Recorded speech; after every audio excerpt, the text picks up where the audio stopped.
Welcome to today's episode of Floaductivity. We are talking about how to bring wellness into your traveling.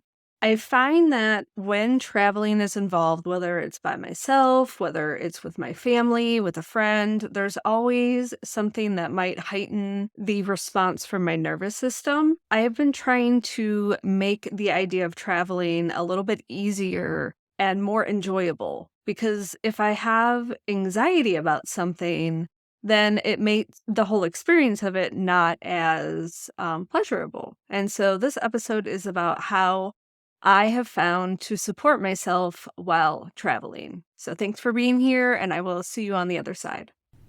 Welcome to Floaductivity, a place to inspire and empower beings to embrace self-love and self-development for an achievable balance of productivity. I share different ways to come back to your intuition through spirituality, self-care, human design, cycle planning, wellness, and everything in between. Thank you so much for joining me this week. If this is your first time, welcome. And if you've been here with me before, thank you so much for coming back.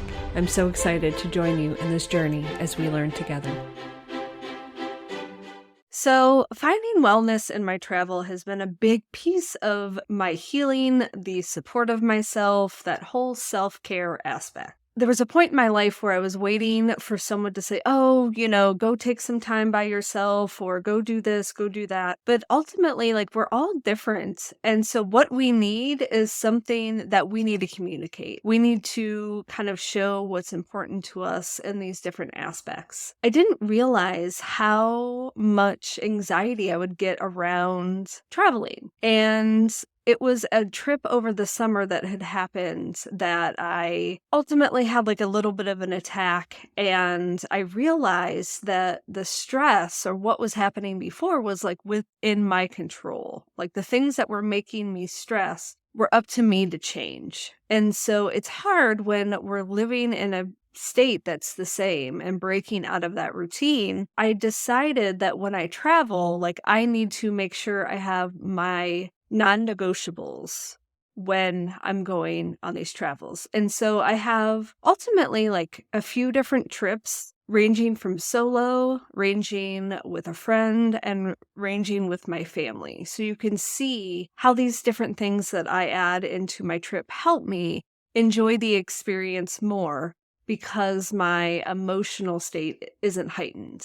So the first piece is starting a routine is really important into making sure that you're kind of checking in with yourself, making sure that where you're at, mind, body, spirit, that you're in a good place so that your nervous system doesn't get heightened. And that's ultimately what it is for me, is I find that when my nervous system gets heightened, it is really hard for me to be in the present and be in the now. And then I lose myself in that joy that can happen. Being present is where I found the most joy, especially when it comes around with my family. If I'm adding my stress, my anxiety to the trip, it makes it really hard for everybody to enjoy the experience. And so it's just knowing that if we're having a hard time when these things happen, it's up to us to figure out how our nervous system or how our body is reacting to something. And then if your body's having that reaction,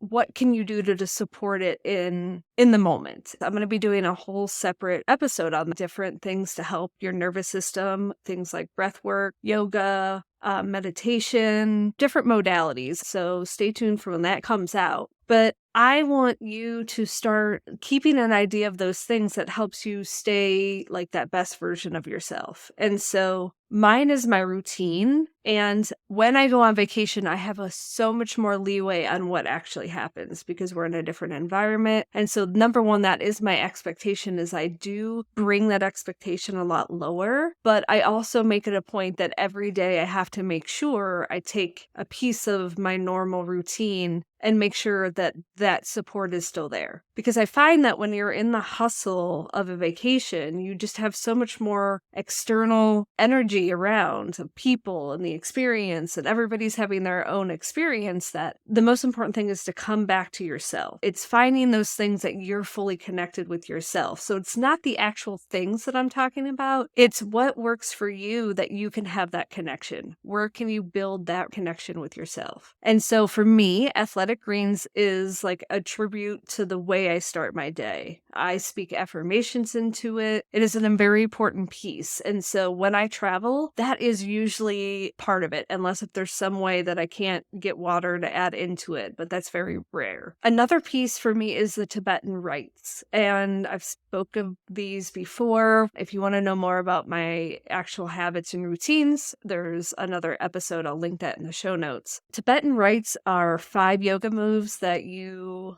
do a routine with. You also do an affirmation with them. I love them. It supports me. I have tweaked them to fit my lifestyle. I've added a couple extra moves that I feel that can help with my routine in the morning. And again, if you check out that other episode, I think it talks about each one. If not, maybe if you want to know more about the Tibetan rites, shoot me an email. Ultimately, yes, it's 5 yoga moves, 21 times. I've made it into 7 moves, but each move has an affirmation to say with it. And I just love what it stands for. And it's been a huge aspect of my rituals and routines. I still do them on vacation. I just don't put like so much pressure that it has to be done every morning like I do at home. Another piece of what I like to have as a support is reading. Reading is a big way of supporting myself. And I think for me, I like to look at it as it is a self-investment piece versus like reading a fictional story. For me, it's that growth aspect that is important to me while I'm on a trip, is making sure that there's self-investment. But if fictional stories give you some sort of like drive and love, then like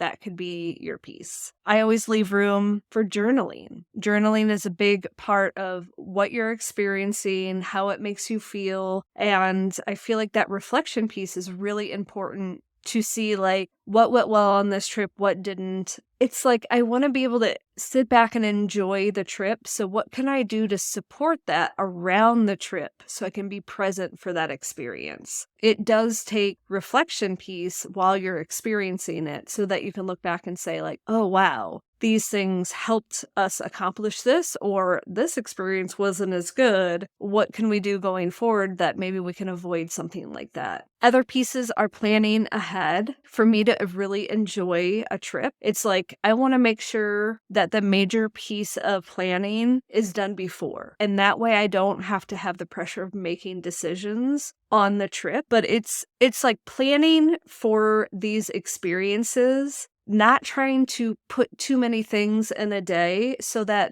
you can have enjoyment on the way to the things. Because that is the biggest stressor for me, is trying to go from one thing to the next with that pressure. And so there's been this whole other piece of enjoying the whole process and not just trying to get to the next thing.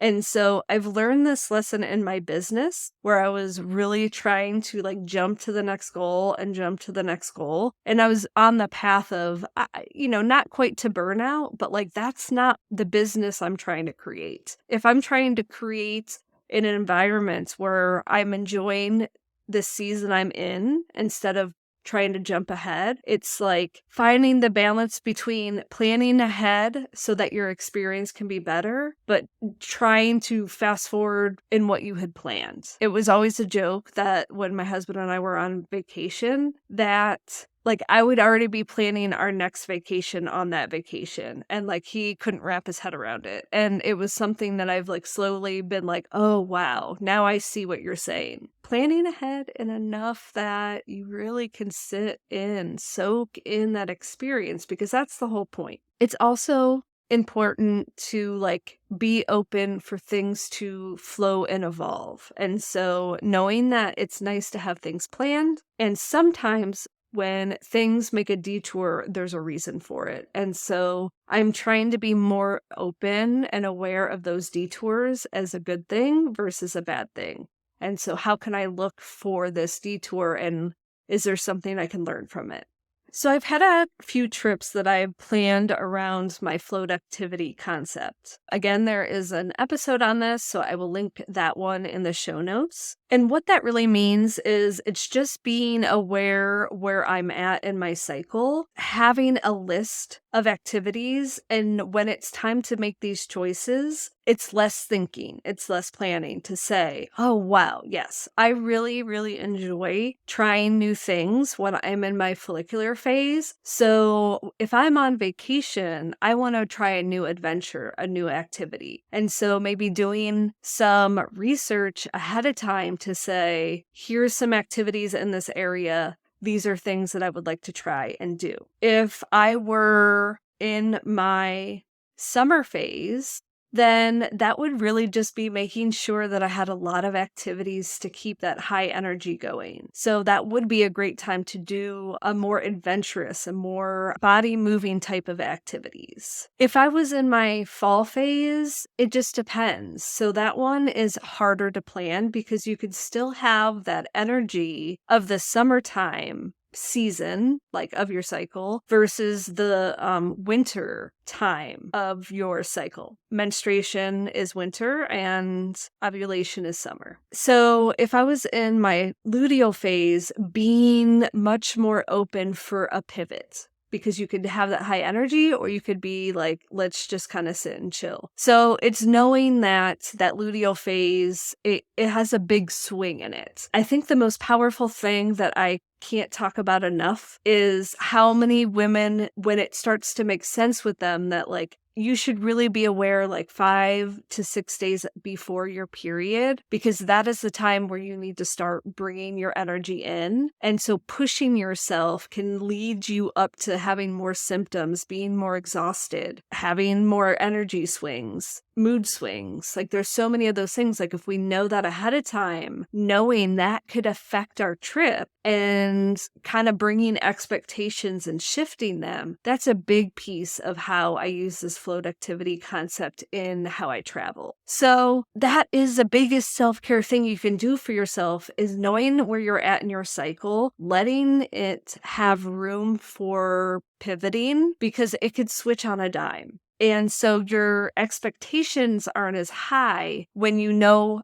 how to expect your emotions, what your body's capable of doing. And so it's also that piece of making that trip the best experience, making that time, because I've taken this concept into a 24-hour day, but taking it out of vacation is a whole nother aspect of it. If you were to really nurture yourself in the best possible way on that trip, that right there it's the best thing, like giving yourself the awareness and the things that you need. If you were in your luteal or your fall, like be open that you would maybe want to just sit on the beach and not move, or you want to go on a 10-mile hike. So it's knowing when you know if you're close, like that week before your period, or even your period comes early. It's like having space to wiggle in what you're going through in your cycle. And so sometimes you can't plan your trip around your cycle, but you can nourish yourself on your trip around your cycle. So the two different times that I really made this concept come through was when I went on my solo trip. I decided I wanted to see a psychic. I have never done that. I wanted to have this new experience. And I also did a salt cave, and that was a new experience. They were both at the same place. I went to a place in Sunset Beach. I was staying at a bed and breakfast close to the beach. It was walking distance. I wanted something quiet. I wanted something that felt good and safe for me to just kind of go with the flow. And so while I had some things planned on the way in, the rest of my trip was like, I just kind of went with the flow of what I felt like doing. But I planned ahead of time. I saw where I was at my cycle. I knew what would make me happy. And so my goals were to just go at my own pace, not be on anyone else's schedule, and take pictures. And that's exactly what I did. And so that was a trip that, while there wasn't that much done really outside of me just going and being on the beach, it was a really soul-fulfilling trip. I know the idea of going away to be by yourself as a mom can seem like a selfish piece, but I found so much rejuvenation for what I needed when I wasn't in the energy of other people and what they wanted. Because a lot of times I want everybody to be happy, and sometimes it takes you saying no to yourself. And so to devote a whole 2 days to devoting to what I wanted, like that feeds your soul. It could be that you're in your summer phase and you want to go out and go on a trip with your friends and you want to like network and be around people. And so knowing that there's certain times in your phases where that could feel really good or that could feel really bad, and knowing that it's okay that you have to kind of pivot how you go at your trip because where you're at in your cycle. Because really, you're going on a trip to fill your cup. And so taking these little tips could make or break your trip. Believe me, I've been there where like if my nervous system gets overwhelmed, like it's really hard for me to kind of come back into my body. I ended up doing this float activity trip with a friend, and we both ended up ironically being on our period in our winter phase. And so that's more rest and reflection. But we had a list of things activity wise that would support us through the whole thing. And so we were able to go a little bit with the flow. And then, we probably didn't do as much activities as we wanted. But again, I didn't want to force us to do things just because it was the sake of doing it. I wanted it to be a fully nourishing trip around us both. And so one, what are the chances that we were at the same time of our cycle? So that was great. So what we did on this trip to nourish ourselves during this time is we both had an energy healing session with someone that was suggested to me. And we both had a beautiful experience with it. It was like, we both said like, starting out with an energy session with someone on a trip is like a game changer. But ultimately, like that's a big piece to it. Getting yourself in a state to really fully enjoy an experience, highly suggest having an energy healing session at the start of a trip. So some other activities we did on this trip was we went on a trail to check out the bridge that's famous in Fayetteville. The next day was rainy, and so it kind of fit our mood. Nothing felt like we really wanted to fully do because like we were going to go paddleboarding. It was raining. Like going on a full-blown hike when it's raining, again, like it's doable. It just didn't feel like the most nourishing things for us. And so we drove around. We like got to see the area. We saw some beautiful houses. And so that still felt nourishing. It felt like we were doing something that kind of gave us something to do, and it was just driving around. And then we ended up stopping at the lake and got out and did like a little bit of a hike. And so that felt good. We like took some pictures and really enjoyed the scenery because it was beautiful, even though it was raining outside. We had a beautiful card reading from a friend of mine named Angela. She is a card reader. She runs the Grounded Dreamers Mystical Fair. She did a beautiful reading for us and we thoroughly enjoyed it. We also went shopping in the cute town of Fayetteville, and so it was just nice to kind of be in a town like that. I did get some cute items, which was nice because I don't feel like I had gone shopping in person in years, and so that really like filled my soul. And then we just made our own little like charcuterie boards and went and ate at cute little places. And so it was nice that like we just had this like beautiful experience in a place that's like near and dear to my heart. So my sister-in-law and brother-in-law and niece and nephew, or my nibblings, they live there. And so visiting there is a huge place in my heart. Like, I love visiting there. And so it was fun to be able to bring my friend there. My friend was leaving and my husband and kids were coming the next day. The weather was clearing up. I decided to go for a hike by myself. The weather just magically cleared up. I had that night to myself. So I went on a hike. It was a really cool experience because I was just able to sit and chill and like notice the environment around me, and then seeing the groups of people that were coming in and out. It was like there was just like friends coming up. There was a bachelorette party that came up there. And I mean, I'm sitting on like a pretty big rock, like a big cliff. It was nice to just be there by myself and not have to worry about anybody I was with. But it was cool to see like just the different people that came up. I even witnessed maternity photos happening. They brought their child with them, and it was a cliff. Like, you don't want your child like wandering. It just so happened this little girl felt really comfortable with me, so she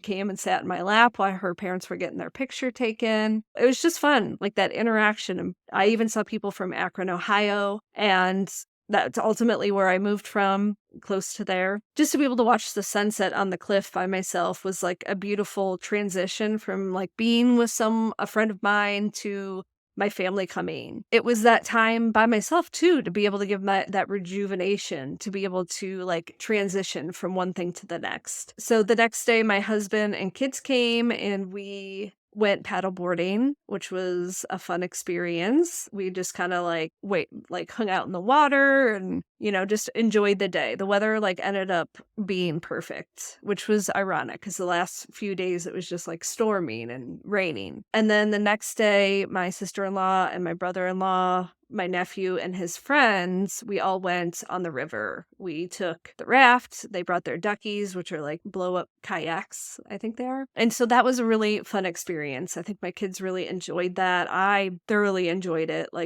There's something magical about that river. Anytime I have an opportunity to go there, I will drop everything to go because it heals my soul there. Ultimately, when I go there, I don't have to do that much outside of the experience there because I feel like in itself, it is a very healing place for me. I wasn't able to do my morning routine like I normally do because the space we had didn't really allow it. And so being okay with like my children there while I'm doing yoga, and they were doing it with me. So it just brought a different experience to it. And that was fun and that was nice.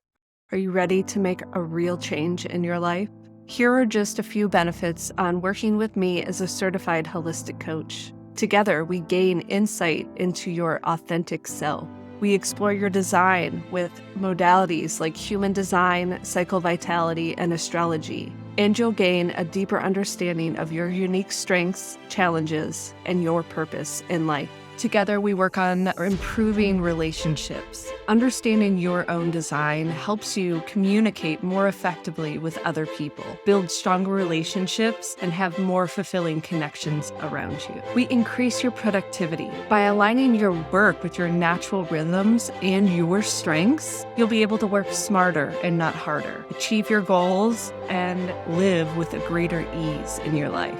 We work together on reducing stress and overwhelm. By working with me, you'll learn how to manage your energy, reduce stress, and cultivate more balance in your life. We work on a more authentic life. When you're aligned with your unique design, you'll feel more confident, empowered, and fulfilled in every area of your life. Those are the benefits with working with me. As a certified intuitive life coach, my focus is not telling people about their human design, cycle vitality, or even astrology. Instead, my role is to help you discover and align with your desires and take aligned action based on how you operate. It is time for you to look within at how powerful you are and welcome your intuitive intelligence. If you want to work with me, head to karadempsey.com/offerings.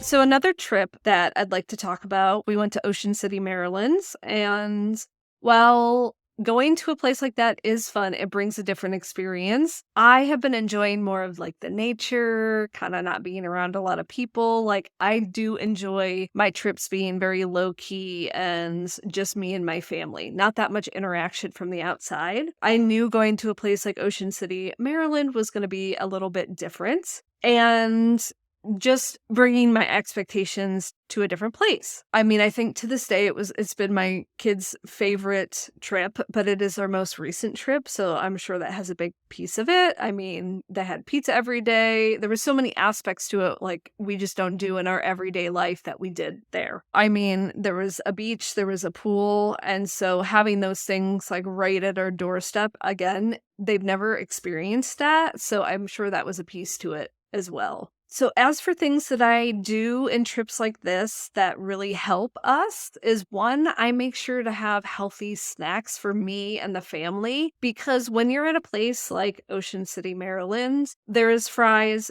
there's pizza, there's fried Oreos, like that's the idea. So finding easy, healthy food isn't easy. having a fridge or a way that we can have a cooler last while we're somewhere is very important to me because I don't mind us eating pizza every day, but I want to make sure there's like fruits and vegetables in their diet. In places like that, it doesn't happen very often. That's actually a piece. If we're driving somewhere, that is a big piece of that, is making sure we're packing things that are healthy, they're easy. And so there's really standards for us, like cheese sticks, yogurt, cucumbers, some sort of fruit cut up, carrots cut up. And then, of course, like you have to have the other stuff too, but it's just making sure that there's healthy things to balance out the not healthy things. Because when we go on vacation, we want to make sure that we're having like a very fun time. And so it's finding the balance of limiting too much and not doing enough. Everybody's balance is different. And so for us, packing healthy food is a must. Another little tip that my husband and I do is we split up the mornings. I know it takes away from having more family time, but we try to find,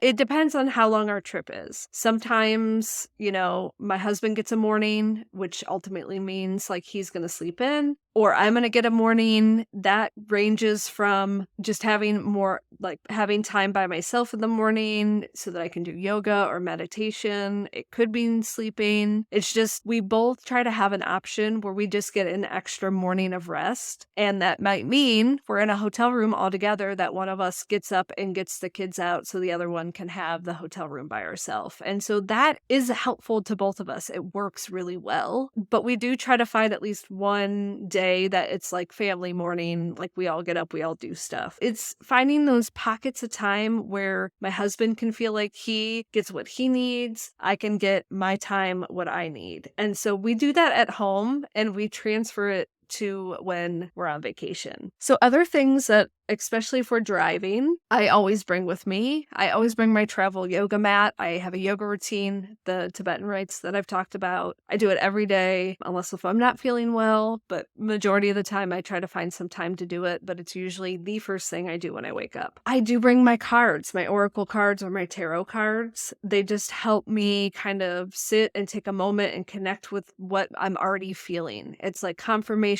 of what I feel like my day is going to be like or what support I need. And so my cards are a piece of how I connect with myself. But again, there's room for not being able to do that. I will always bring a journal or my iPad, which I digitally journal as well, to make sure that when like things are coming through, I can journal it and do it. And so a reflection piece of why I'm on a trip and what I'm feeling and what happens. And maybe something can be better next time if I understand like how something made me feel. It could just be the simplest thing about communicating something that I want, something that didn't go right. And so I just find that when I am able to reflect what I'm really feeling, I then relay that conversation better. It's just a piece of that doesn't always happen on my trips, but I like to have something just in case if it does. We also sometimes pick a night or two where we can be on our own. And so for me, again, it's just being able to go take pictures at sunset. It's that maybe my husband's just going to sit out and enjoy the water. Nature is usually a big piece of our travels. And so while we know that visiting cities and historical sites are probably in the future for our children, having that nature piece is really important for my husband and I. And we both enjoy just soaking in nature. And I know he enjoys the ocean at night. And so that feeds his soul. And so making sure that he has that piece and then I can stay up with the kids in the room. And so it's a way that we can still do these things that fill our soul, even if it has to be separate, because, we obviously can't leave our kids alone in a hotel room. And so I brought it up before, but taking pictures is a big piece of what I want to do on my trips. And people usually aren't in them. I very much enjoy the nature. I like to kind of like take my time. I like to look at it and then like figure out how I can take a picture. And like two young kids, they're running around. It's very different than what it is like for me to take pictures of nature because you can kind of see your expectation of nature. And then with kids, they want to sit. Not that I don't enjoy taking pictures of my kids. I want those pictures and treasure those. But being able to go and admire nature and take pictures of it by myself is just, it fills my soul. And so you can kind of see the big difference in one versus the other of why there's such a big difference for me. With this conversation about finding wellness in your travels, it's finding what feeds your soul and how you can kind of pivot with that on your trips. This episode was actually inspired by a life-changing trip I went on to Switzerland. And so it was something that I know I am extremely grateful to experience, but just different aspects that I brought into that trip for a soul fulfilling, life-changing trip. And yeah, and even tips, like there's going to be some beautiful tips in there if you're ever planning on going to Switzerland. Even if that's not the case, you'll tune in because there were so many aspects to it that I just want to share. And even if you're not going to Switzerland, but you have an opportunity to take a trip to literally connect with yourself, please listen, because there were so many moments in this trip that I just want to share. And yeah, that's why I made this episode. And then keep in for the Switzerland one. I will also be doing a trip about different ways that no matter where you're at, practices in your life that you should bring wellness into your everyday. And so I want to share a bunch of different modalities so that you can try which ones speak to you and then bring the one that speaks to you back. And so I have so many just suggestions and resources, and that's going to be a great episode too. So the next couple months of content on this podcast, there's some really amazing interviews with amazing people.